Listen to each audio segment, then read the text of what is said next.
Thank you, Maggie. So Maggie invited me here basically to raise the average age of this audience up by about 10 years, so thanks for doing that. I really appreciate it. I'm like the old guy in the room, so I'm not going to pretend to be from the startup space. I'm not going to tell you that I have all the answers for you in terms of how you're going to get your really great products to market. But I am here to tell you how a really interesting company like mine, Ontario MD, can truly be of assistance to you in this really complicated and convoluted space that we exist in right now called Ontario Healthcare. So I don't know, do any of you know what Ontario MD is? Anybody? One of my residents is here, Alvin does. Do you guys know what do we do? Who are we? Certify EMRs. We do certify EMRs. What else do we do? We're like the OMA. Kinda. We're not the OMA, but we're like the OMA. What else? Validation. Validation of what? Parts. Of parts? Cards. I didn't hear you. OHIP cards. Oh, OHIP cards. Oh yeah, that's interesting. So sometimes we do things that aren't ours and people think it's us, which is good if it's a good thing and not so good if it's a bad thing. But it is a really interesting space because let me tell you the gears in the wheelhouse of our machine, and it is a really complicated time in healthcare. So if you look now, we are a company wholly owned subsidiary of the Ontario Medical Association. We're a for-profit company. We were incorporated with for-profit status to do things as a corporation for the OMA in the digital health space 17 years ago. We're completely 100% funded by the Ministry of Health.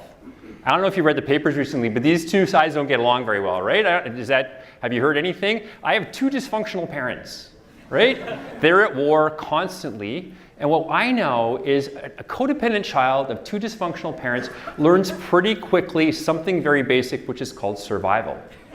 And not only do you learn how to survive, you're also very, very capable of making both sides look good and fixing problems for people that you don't actually have a relationship with. So interestingly, in this wheelhouse of our gears, we are certainly working with clinicians. We have 16,000 doctors and nurse practitioners in our customer relations database that we have a long relationship with for the last 14 years of EMR funding. And this is a really unique value proposition in the healthcare space that nobody else has. Nobody else has a market that can be tapped into of clinicians for all kinds of products and services.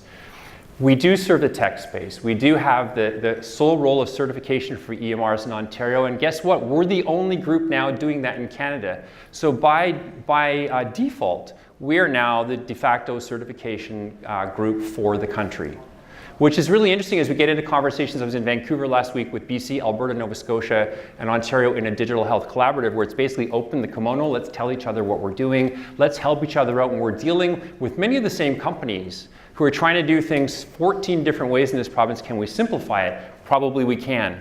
We're definitely working with the healthcare system. This is not just government, this is many, many other players, including agencies, small corporations that are doing work, hospitals, local health networks, and we're beginning to work with patients because if this stuff doesn't work for all of you and me, we shouldn't be doing it at all, right? But it's weird times, right?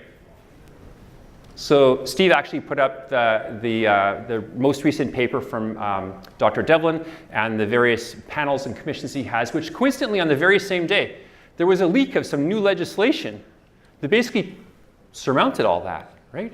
The creation of a new super agency in the province, which if you read the subsequent leaks that happened on the NDP website on Monday and Tuesday, tell us that some of the major agencies that we know are going to cease to exist or be subsumed into one master agency that will be responsible for all of healthcare delivery in the province. So we'll have a Ministry of Health, and we'll have this agency which incorporates cancer care, Trillium Gifted Life, eHealth Ontario, Health Quality Ontario, all of the LHINs, many of the corporate structures, potentially like Orange, et cetera, if they don't get spun off to private, that are doing some interesting work in healthcare delivery for the sole purpose of creating a more integrated healthcare space. And I gotta say, as much as this stuff scares me, I think we need to accomplish that because this is a very fragmented system right now, right? So Ontario MD is not here to solve all of this, but one of the beautiful things about my role is I get to spend a time at a lot of these tables and have these conversations and say, what is it that we've built that helps on our own? What is it that we do with partnerships? And who are our partners? So OMD is really, really great at partnering with other organizations that are not us. We don't actually have all the skills capable or all the skills required to do broad system transformation. But if we get together with others in truly collaborative relationships, not just token partnerships, we can do way, way more. So between Health Quality Ontario, HSSO, Cancer Care Ontario, all of the LINs, we have relationships now. So our CRM suddenly stops being just about doctors and starts being about an entire healthcare system. Yes, there are things we've built. The Health Report Manager, which delivers in real time documents from hospitals, every hospital in the province, to 9,000 individual EMR practices now, is the de facto delivery product for all health data in community care these days. Guess what? That system also saves the Ministry of Health directly $16 million a year, and if you look across the entire system, including doctors, about $55 million. We built that and run it for under $2 million per year. So a direct healthcare savings to the system. But we also have lots of other things going on with development of dashboard, the first indicator working group, and looking at how we're going to change outcomes in primary care especially, how we visualize data for clinicians to actually know where they're at compared to themselves over time, their peers, and the larger healthcare system. We have a big role to play in privacy and security training for the province. We now have the module that allows anyone to go through and attest that they have learned enough to attach to the provincial architecture, including Connecting Ontario, Clinical Connect, etc. And all of these other products, including a large educational offering at the Every Step conference and on the roads that we run. But where are we going? I think this is more important for this crowd. It's not just about what we've done before with EMRs and funding and certification, it's where we want to be. And actually now, if you look at the various other companies and agencies in Ontario, no one else is going directly to clinicians to make change happen. The change management process we've worked on and deployed over 14 years is now essentially available to anybody. So we don't just deploy our own stuff anymore, we deploy everybody else's stuff. That'll be the Ontario Telemedicine Network, LIN stuff, e-consult from Bay Champlain, e-referral in many geographies, on and on and on. So change management, if you need help with that, is our primary modus operandi these days. Patient access to data is the next thing that must be solved. So we're now looking at how we're going to give patients their healthcare data from their doctor's EMRs in real time. We want to deal with integration and connectivity as these new MyCare groups form in Ontario that are integrated healthcare delivery systems, basically accountable care organizations with a pot of money attached to a group of patients for the sum total of their care. We have to integrate the various products that are being used there because we can't afford to rip and replace with a single product for all. There's no way this province is going to go to Epic for every single patient. Let's be clear. Billions and billions of dollars to spend, and many things thrown out the window that have already been paid for. We are doing cross-jurisdictional work we've talked about already. The National Certification Platform performance measurement is definitely coming, which makes doctors a little bit scared, but is actually the future. We can't get better if we don't know where we are and where we've been. And if we don't measure it, we can't change it. These are not my ideas, but they're easy for us to repeat. This is heavily based on analytics. And what's going to be very, very interesting is when we begin to use the EMR data set that's in primary care offices and merge that with larger data sets that are available at the system level, we have a true view of what goes on in health system to be used for planning, for research, and for care delivery. Data will be key, but if we can't get the data out and we can't move it, it's not helpful. And if a company says we can get the data out, but the price will be $11,000 per doctor, we can't afford it. So we are solving with other jurisdictions this data movement out. The data's there, it's not always clean, it can be cleaned up after, but we have to be able to liberate it. And this is, I think, probably the most important piece for a group like this. We are now investigating, probably going to be building in the very near future what we call an innovation partner navigation system. So we don't incubate, we don't have money to fund, etc., but there are lots and lots of contacts that we have that can be useful to companies like yours to say, I actually don't know how to enter this system, and if I get into it, I don't know how to deal with procurements, I don't know where to go for funding, I don't know where to go for government kind of endorsements, I don't know how to get to a clinician. So this is probably going to be our single biggest piece for the startup space that will be of interest to you. Again, not yet built, but as a for-profit company, as we start to generate a for-profit arm of Ontario OMD that goes beyond ministry funding, this will probably be the backbone to local and small business partnerships. And then, very obviously, subject matter expertise and peer leadership is a very valuable product in this environment, because we have 60 doctors, nurse practitioners, and office managers at the beck and call who we pay to give high-level digital health advice. So this is a group that's tapped into regularly by companies and corporations now. We charge out basically at a cost recovery model for that. So if people do need subject matter expertise, we now have it. I don't have much time to talk about dashboards, so I'm just going to list it as this is the preeminent product that I think will be game-changing for primary care. As we start to look at how doctors and nurses are doing in their practices, we start benchmarking and showing performance. And if there is now to be money linked to outcomes through whatever is negotiated in the contract for physician payment being due to be released this spring, this dashboard will enable it. We don't build indicators, we don't create things, we pull them from provincial sources like the Health Quality Ontario standards, and we liberate the data against those indicators and show docs where they're at. So this is going to be a lot of fun. Phase 1 and 2 are already completed. 500 doctors have this in their office now. We've just finished putting some very important indicators on, for instance, opioid management, finding the patients who are at most risk of dying because of the prescriptions that people like me write, and turning that on to chronic disease and social determinants of health and things like poverty reduction. There's a tremendous amount of power in change with something like the dashboard. So on that, I'm going to basically say to you, please contact me at any time if you want to ask more questions or you want some more advice. We're open for business. And as we develop out the next line of our work in this for-profit sector with a government that seems to thrive on the idea of public-private partnerships, we're really hoping we can be one of those cogs in the wheel between the great work you're doing and the much larger healthcare system. Thank you.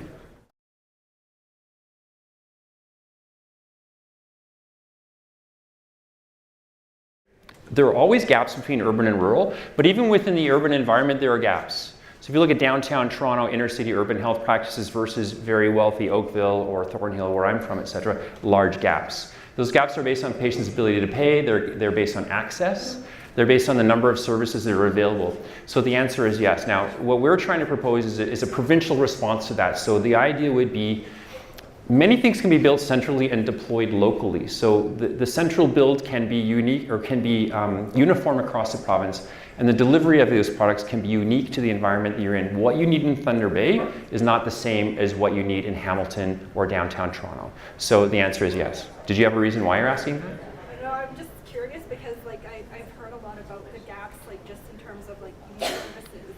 Right. There are certainly gaps in services. The access is the single biggest problem we're trying to solve in healthcare right now. A lot of people have been rostered to a lot of doctors that they can't get in to see. And we don't know exactly, well, there are lots of reasons why, but it's going to be different in every practice, essentially. Different in my practice in Women's College than my wife's practice in Thornhill. In fact, my wife's practice is doing better than my practice at Women's College, interestingly.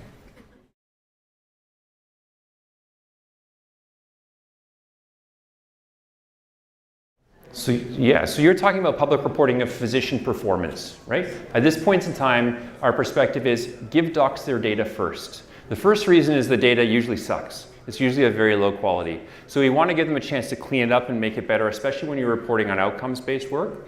The second thing is we're in the business of quality improvement, not quality assurance. We leave that to the College of Physicians and Surgeons. But should there be a point where the quality improvement dashboard is required to deliver data for some health system improvement piece or for quality assurance work, then yes, that data can be delivered. Right now, it's not contemplated. If we go straight to that, doctors will run the other direction. So will nurses. It's going to be a huge cultural change to try to get clinicians used to the idea that public reporting is not a threat. And when I was trying to when I was at the OMA building a new data analytics service, doctors were first asking me, how will my data be used to punish me? And my answer was always why do you think you should be punished?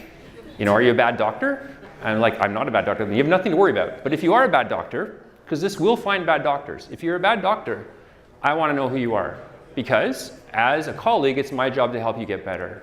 As a patient, I don't want you putting a stent in my artery, taking my gallbladder out, or giving me the wrong antibiotic. And as a taxpayer, I don't want to pay you as much as a good doctor. Do you disagree with any of that?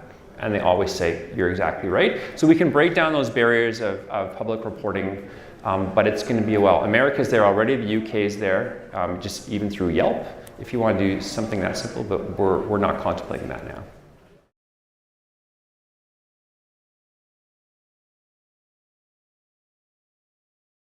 So data sharing is probably the easier of those two.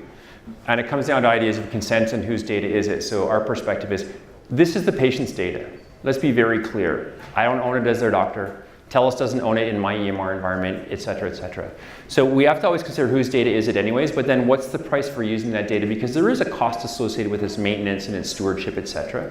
And as we were contemplating a data sharing model through Insights for Care, the program we were launching with the OMA before the negotiations failed, we said, we are allowed to do things with data based on PIPEDA and PHIPA legislation right now, but the ethics of that are not always as good as the allowability of it. So just because we can do something doesn't mean we should. So should we actually get patients to consent?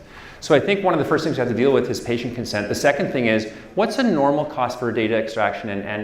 And if we can make that transparent, then competition starts coming into play. We can say, look, they're charging that, why are you charging 10 times more? And if we have more data portability through our certification, which allows data exchange now, doctors can say, look, I don't like your pricing, I'm going to move, and it's more possible. Procurement, a real big problem. The OCHIS office had a hard time solving this with the previous government. Peter Fenwick, now brought in as a transformation officer and deputy minister of the cabinet, is really working hard on this to say we have to simplify this process. Some of the processes that have begun downstairs at Mars with innovative procurement mechanisms are brilliant. We just have to get people to trust them, and we have to get the star out of the way. Like the Toronto Star is probably the biggest reason why, not just them, every paper, the biggest reason why procurement fails because they're looking for scandal all the time. And there's zero tolerance for failure. And we have to have some sense that failure is okay as long as nobody dies, right? I'm not really answering your question, but I don't have a great answer.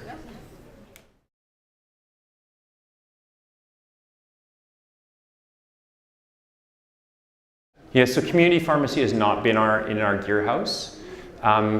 And it's a more complicated space now as we're getting to e-prescribing and the role of Infoway, Canada Health Infoway on sponsoring a national e-prescribing strategy that does incorporate pharmacies, et cetera.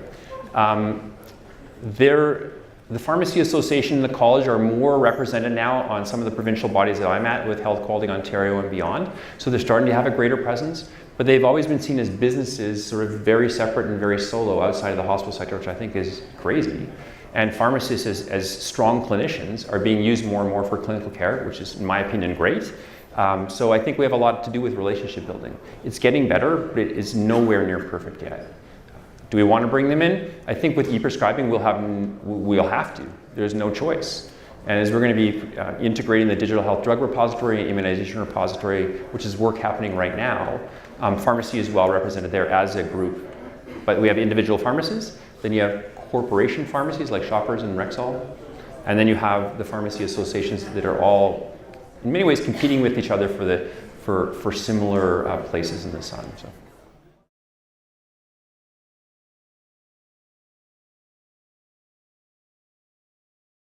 Yeah, so our change management approach is very much a hands-on approach with clinicians right now, because we know that just because you build it doesn't mean they will come.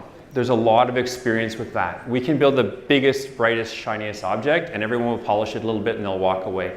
So what we know is stickiness is really the ultimate factor in getting change to happen, but it's very, very slow. So if you look at the time it takes from an actual study to become true, well-recognized guidelines, for those guidelines to be put into place commonly across practice, depending on the study you look at, between 14 and 17 years. We want to speed that up.